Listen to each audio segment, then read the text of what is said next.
I'd like to call to order this city council meeting of February 15th, 2012. And as usual, we'll start the meeting with the pledge to the flag. Pledge allegiance to the flag of the United States of America and to the republic for which it stands, one nation, under God, indivisible, with liberty and justice for all. May we please have the roll call, please? Councilmember Carlson? Here.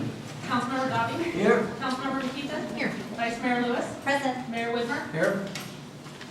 Okay, there are no presentations. So we will start the session with public comments, and I'll remind everyone that the public comments are reserved for people wishing to address the council on matters that are not on the agenda, but are matters that they'd like to make sure is brought to our attention. So we would like to start the public comment section with a report on the high-speed rail from William Brittany. And thank you for coming, and thank you for all the work that you're doing. Thank you. As I've quoted to friends, the whole milieu of high-speed rail has moved from the bizarre to the surreal since the first of the year. And mainly because the governor has made proclamations which not even the High-Speed Rail Authority understands. His first proclamation was that he's going to make the costs go down. And the authority board members who he appointed said, we don't know how he's going to do that. And incidentally, it's against our official report, which says it's only $100 billion. Of course, our estimate puts it at somewhere in the neighborhood of $175 billion to go from San Francisco to Los Angeles. The second bizarre or surreal part of it was that the governor said that, oh, I can help finance it by using AB 32 cap and trade fees to pay for it. Well, first, AB 32 hasn't gone into implementation. Secondly, the monies are very clearly set aside for the administration of cap and trade fees. And third, even if he got the legislature to amend the use of the monies, the total would be around gross, not net, which would discount the administration cost of it. Total gross would be around $1 billion a year, which would only take the governor about 100 years to pay for the trade. Now, the third part has popped up last week and actually captured some headlines, or part of it captured some headlines in the Chronicle Sunday or Monday, about money going to local transit agencies. Popped up last week in a memorandum from a group of Southern California Association of Governments, the Orange County Transportation Authority, etc., that said, well, we're going to use some of the High-Speed Rail Authority's money, $1 billion, in addition to the $950. Remember, there's $9 billion that the state voters approved in 2008 for the building of high-speed rail, except that's really only $8 billion because $1 billion is set aside for the engineers. Mind you, they've already spent $600 million so far. We have nothing. And we're going to use $1 billion of that, and then we're going to use $950 million to make transit improvements which will provide connectivity to the, quote, eventual high-speed rail system. And this is, quote, much better than building the, as we call it, no train to nowhere in the Central Valley. Well, so that encouraged me to sit down with the contract between the DOT, Department of Transportation, federal government, and the Federal Railroad Administration, and the state of California. Money which I have perhaps even briefed you in the past that we don't think we can ever get back because there's a contract, a legal contract signed by the Secretary LaHood and by the now resigned, or having been resigned, CEO of this High-Speed Rail Authority, Rolf Van Ark. And on page 48 of that contract, let me read to you, pending completion of the environmental review, CHSRA, California High-Speed Rail Authority, would start construction of an initial Central Valley section from Madera County to Bakersfield, Kern County, hereafter known as the project. Then you think, all right, on May the 25th of 2011, a Undersecretary of Policy, who I actually met on December 7th, 2010, by the name of Roy Kienitz, not a happy meeting. Roy Kienitz wrote a letter that said to the authority, after, you remember the Legislative Analyst Office had said, this thing is a little shaky a year ago, and the LAO had the High-Speed Rail Authority write a letter to the DOT saying, can we start somewhere else? And Kienitz came back and said, you will start in the Central Valley, you will only use money that matches our money, and you will be finished with this by the year 2017. Sorry. That basic message was repeated by Kienitz has also since resigned. There's a lot of resignations around these days. That letter's basic theme was repeated on January 3rd this year by John Pocari, who is the Assistant Administrator of the Federal Railroad Administration. And he said basically, you will start in the Central Valley, you will match federal dollars with your own dollars, and you will be finished with that Central Valley section. You'll be finished with that Central Valley section by 2017. So that legal basis has some standing both in the law as well as in the administrative rulings. Also in the contract, remember this is hard guys writing contracts with each other. It says, and I quote again, because the project is more expensive than any single funding source available, the project scope is separated into two geographic sections which are integral and interdependent. In combination with each other, they comprise and describe the entire Central Valley project. This agreement covers the final design and construction activities between Fresno and Bakersfield County, funded with $2.23 billion in ARRA, American Recovery and Reinvestment Act, or otherwise known as stimulus funds, awarded through this agreement. So that pretty much puts us exactly where you're going to spend that federal money. So while I could say go get on the ramparts again and worry about our friends at Caltrain grabbing high-speed rail money, I think there's not much of a legal opinion that they could stand on, and we are presently preparing a paper to hand out in Sacramento on that basis. Thanks very much. Questions? I would like to say that a couple of things. Some people, I think my wife did, heard you on the radio. Yes. And apparently you handled yourself extremely well. Thank you. And the other guy, unfortunately, didn't seem to handle himself very well. But so I congratulate you on that. And secondly, I notice now that the High-Speed Rail Authority is really increasing the advertising. And they are talking about the good people and the naysayers. That's right. And we, I suppose, are the naysayers. Obstructionist. Obstructionists and naysayers. So I'd be interested to know where they got the money to start increasing the advertising.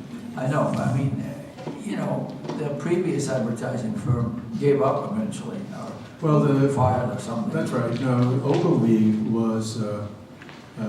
was resigned out the door. At about the same time, the director of public relations, Jeff Barker, was resigned also. They are, we believe, paying KCBS a fairly sizable sum to have, where's a comic that's on KCBS, do spot ads. They're not spot ads, they're just favorable commentary for them. This issue is not going to change in the public's mind. As you know, two polls, one at the end of September last year, one in very early January 6th of this year, said that 2/3 of the California public would vote against the high-speed rail if it were to be brought to the ballot again. Now, I have counseled against that, mainly because, as paraphrasing Abraham Lincoln, you can fool all fools all the time. There is 100 billion, let me go over that, 12 zeros at stake here. Think of the following. If you have a 10% gross margin on 100 billion, you have $10 billion. Suppose you only have to spend $1 billion of that on advertising to the fools to get them to vote again. All right? That's a lot of money. Just a bit of an anecdote on being on the Ron Owens show. It was quite an interesting experience.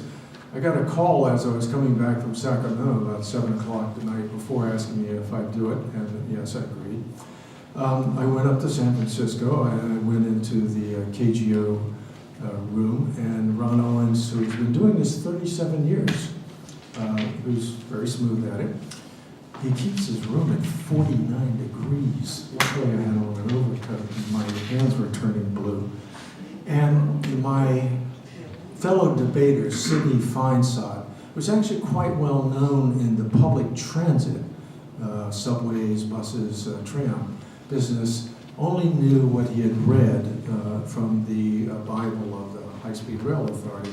And as you probably noted, Sidney Stanley's whole thesis was we have to have this because others, including Europeans, have it. His grasp of the facts and figures was limited, to say the least. But we were very fortunate in that we both arrived early and had a bit of a chat before. So I hope you never heard any rancor or any difficulties with one another. It was a serious and friendly disagreement. I'm not so sure. I am now being scheduled in May, I believe it is, to debate the issue at the Silicon Valley Leadership for Roundtable. I'm not so sure that's going to be very friendly. Thank you. Thank you. Any other questions? Are there any questions from anybody in the public for William? All right. So are there any other public comments at this time? Okay. Seeing none, we will move on to the report out of the closed session that we had starting at 5:30 this evening. Bill? Yeah, Mr. Mayor, members of the council, we had a closed session that had two main portions. Conference with labor negotiator having to do with three different units, Teamsters Local 856, Management Employees and Confidential Unit, and the APOA. The City Council heard a report and gave instructions to the negotiator. There was a conference with legal counsel, several existing, a report on several existing cases. There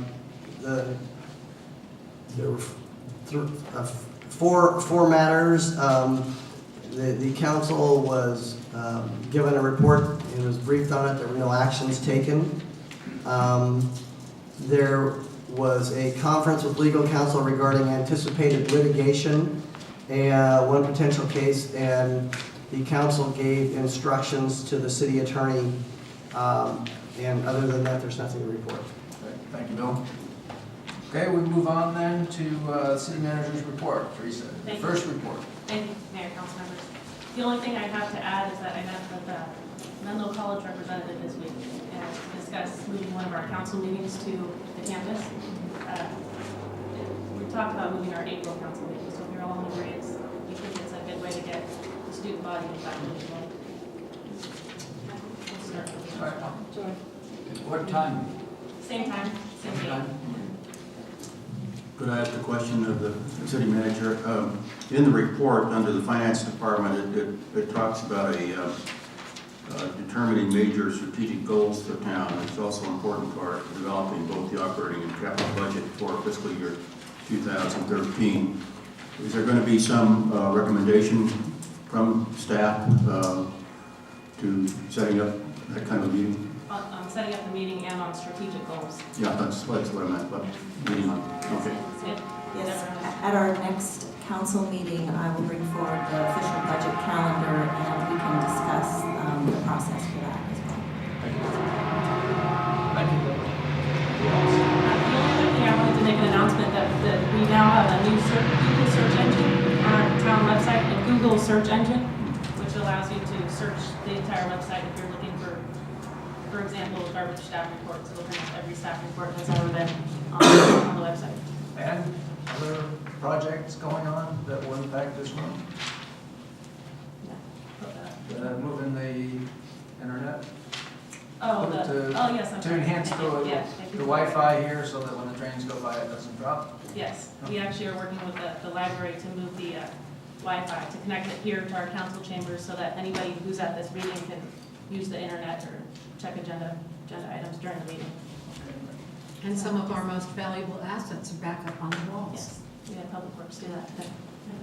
Are we all going to get iPads too? The staff has to evaluate that, come back with a recommendation.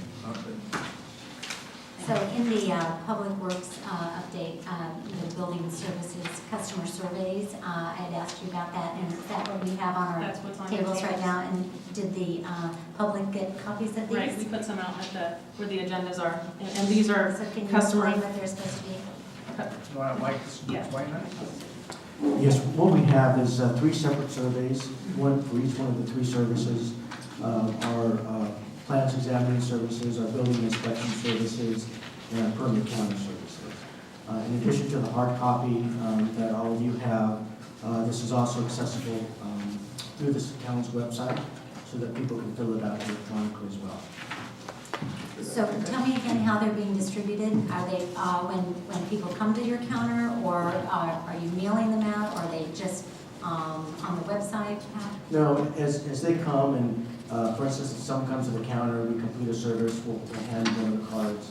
As we complete building inspections out in the field, we'll also provide these comment cards to the contractors. And as we issue permits, what we'll do is then we'll actually send out an email back to the applicant to and ask them to give us feedback on our service. Good. When did this get implemented? About 2 weeks ago. Any responses? Not sure. Okay. Can I give those to people when I walk around buildings?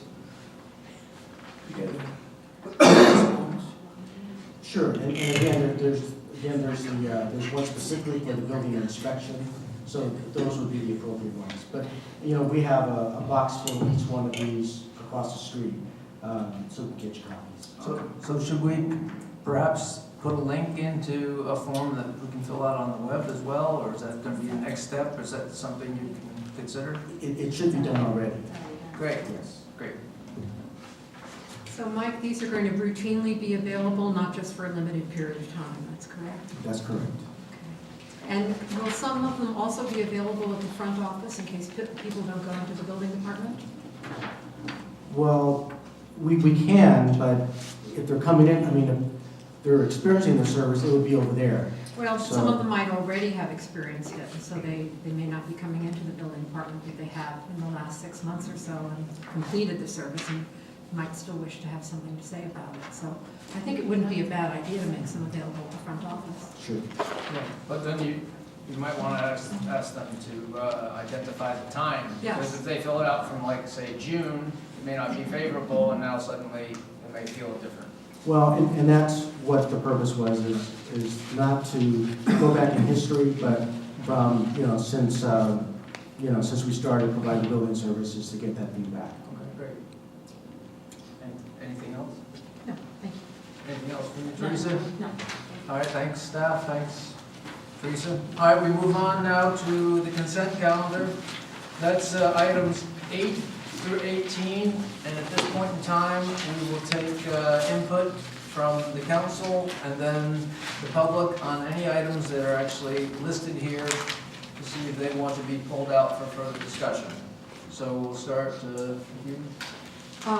This sounds more daunting than it is because most of my comments are very brief. Items 10 through 15 I wish to remove.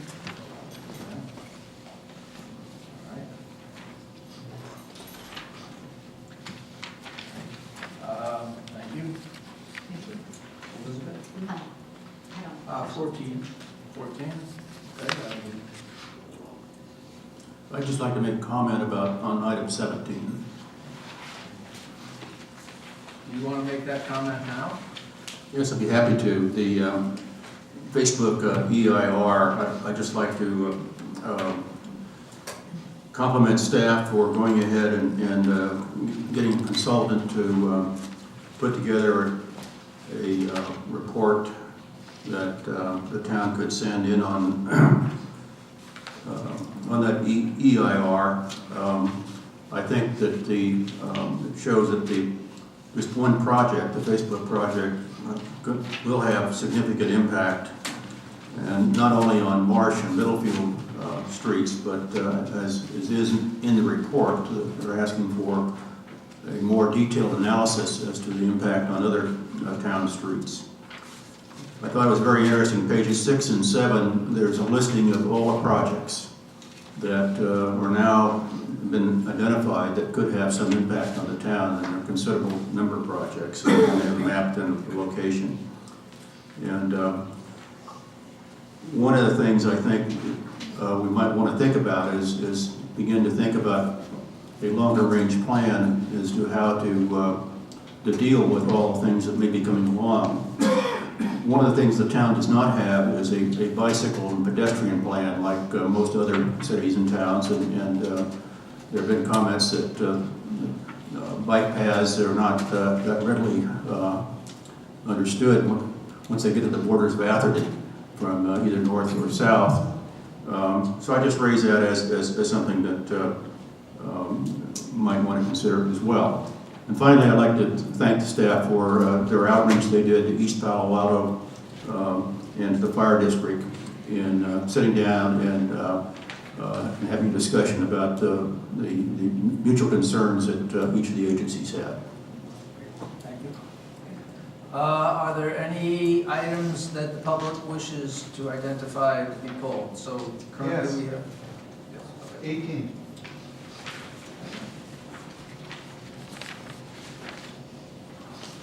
Okay. Any others?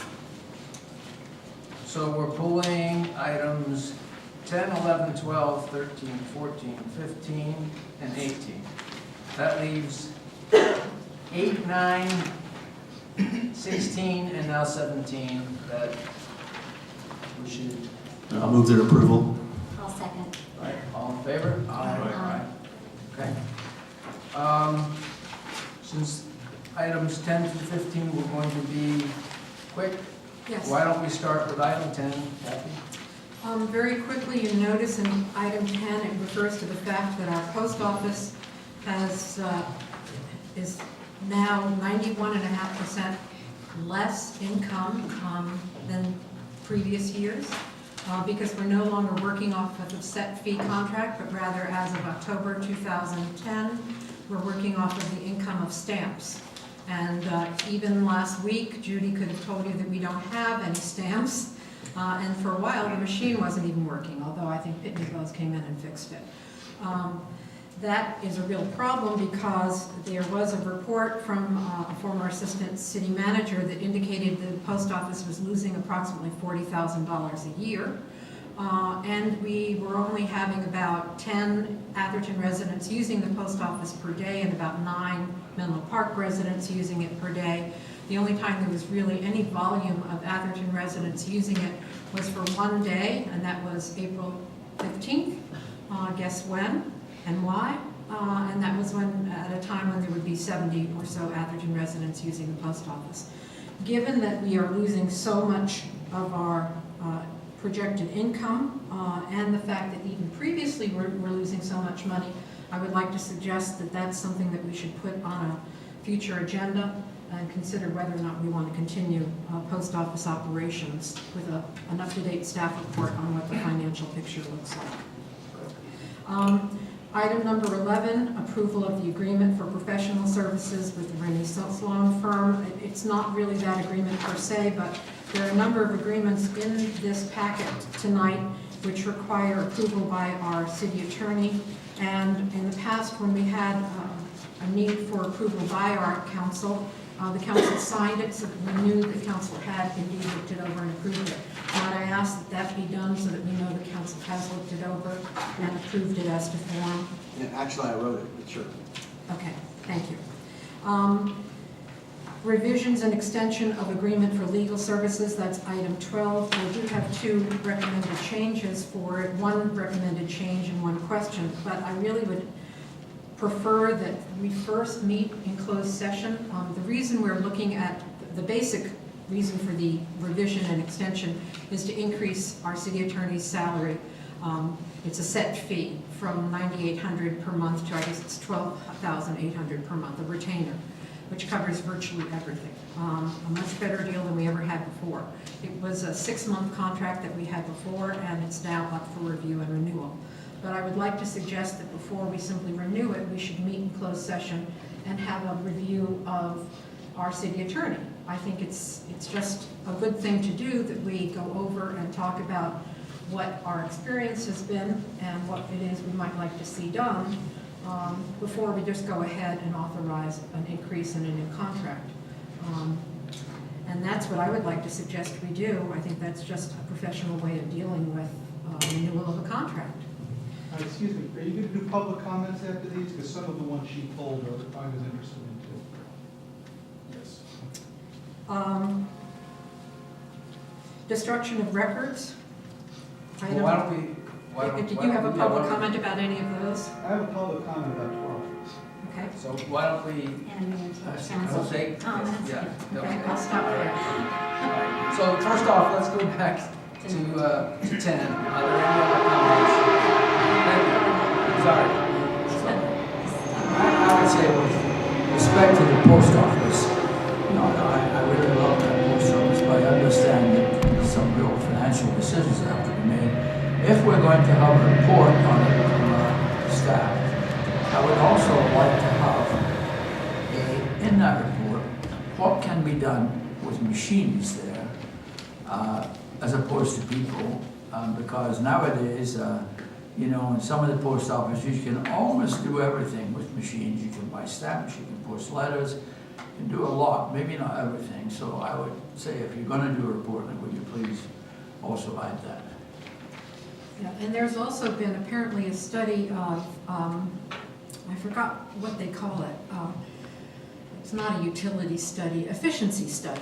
And I guess that there's been 1 or more efficiency study indicating that perhaps we're having the person do too many things.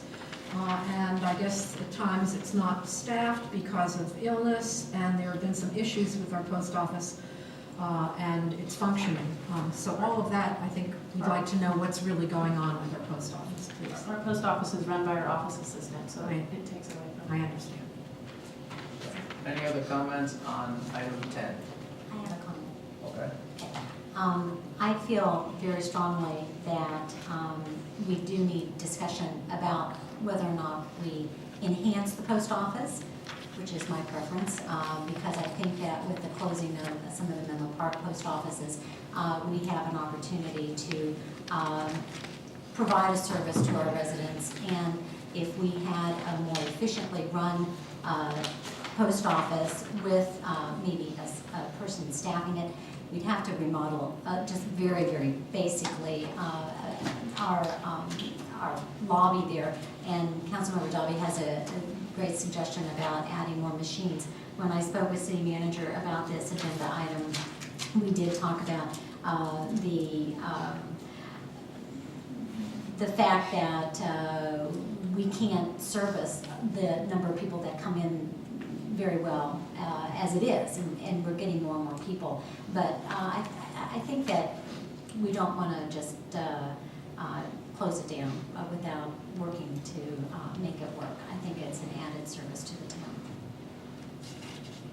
Are there any public comments on number 10? I I'll move the item. So. Second. No. No, all I'm saying is I would like it to be studied. and I would- So, Great, okay, so all in favor? Aye. 10, number okay? 10's All right. passed. I move we accept item number 11. Second. All in favor? Aye. Aye. Item 12. Well, I've already mentioned that that's something I think that the council should discuss first and then bring it back for approval. Mr. Mayor, just for clarification purposes, the council can certainly do that, but you can only discuss performance in closed session. You may not discuss compensation in closed session. Understood. Just so you know. All right, are there any other council comments?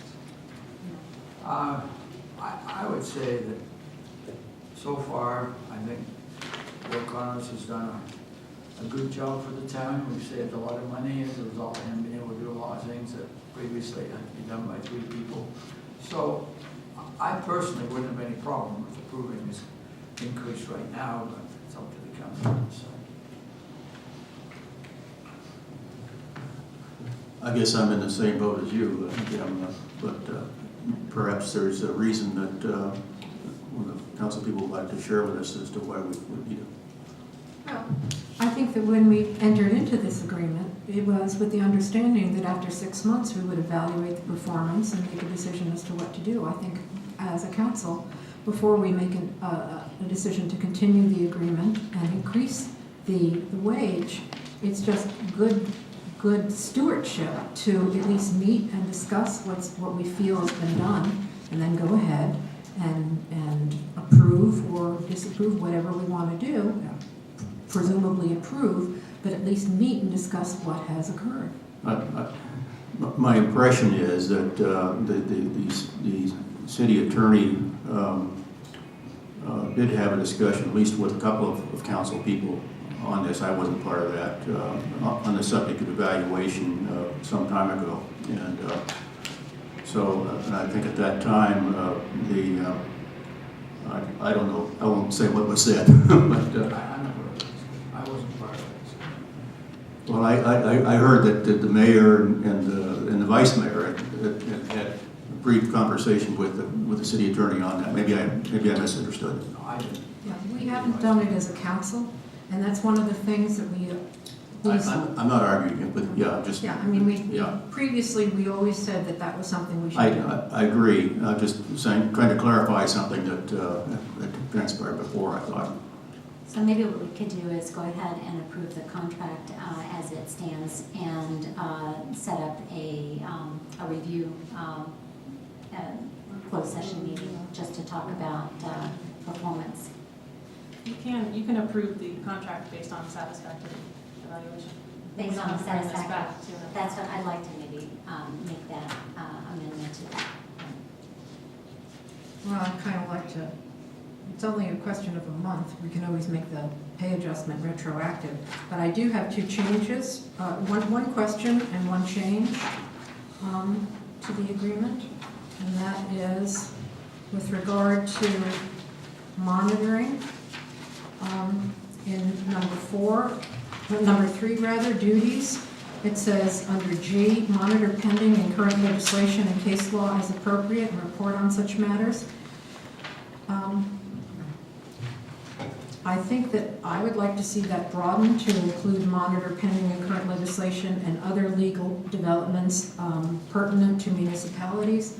There are things like Attorney General's pronouncements and a pronouncement from PERS and things like that that are not necessarily pending in current legislation or case law that are pertinent to municipalities, very important to us, as we found out, for example, recently with regard to our letter about former city manager John Danielson that we want to be kept current on, and so I would like that to be added. In addition, with regard to insurance coverage, the town is excusing our attorney from carrying errors and omissions professional liability coverage. I don't know if that was in our previous agreement, and I don't know what that means for the town, that it would not be something our attorney would carry. I'm not accustomed to seeing that not carried by a professional. Normally, I understand that our attorney is a sole practitioner and that can be very expensive, so I can understand why. But I'd like to get some opinion perhaps from CCAG as to what that means to us as a town, both from the cost perspective and from a liability perspective. Mr. Mayor, just for clarification, it was in my contract. It was an item I bargained for with the council. I said, I will accept no contract that requires me to have E&O insurance with any of my clients, because none of your employees are required to have professional liability insurance because of Government Code Section 825. And I consider it to be somewhat discriminatory. And sure, I would be happy to go out and get E&O insurance, and then we will talk about a revision to the amount of the, I mean, and it shouldn't really matter to the council if there were an issue of negligence, that sort of thing. ABAG's coverage extends to the serious issues, and quite frankly, anything that's a matter of gray area interpretation, they've never been covered anyway, and I think most professional city attorneys believe that E&O insurance for this profession is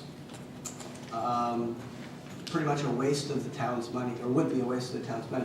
But I'd be happy to revisit it. It was clearly something in my proposal to the town that I set forth and said, I don't carry E&O insurance. I don't carry E&O insurance because I only do municipal law, and I believe in that sense I'm just like any of the other employees that you have that are covered by essentially you have to indemnify and hold harmless as a matter of law. So I'm not really willing to change that provision unless you would like to renegotiate the fee as well.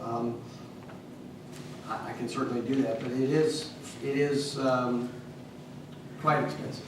Yes, it is. All right, so what I'd like to see is us meet first and then just go ahead and vote to approve the agreement. I think that that's the more professional way to handle it, but that's just my opinion. Hold off on your motion until we get other public comments. Yes, two comments. I think Government Code 825 says that municipal employees are indemnified by the municipality. There's a similar labor code section about corporations in California indemnifying employees. But when I was the CEO of a California company, our lawyers and accountants and professional service providers that we contracted with were non-employees, and they had liability insurance, period.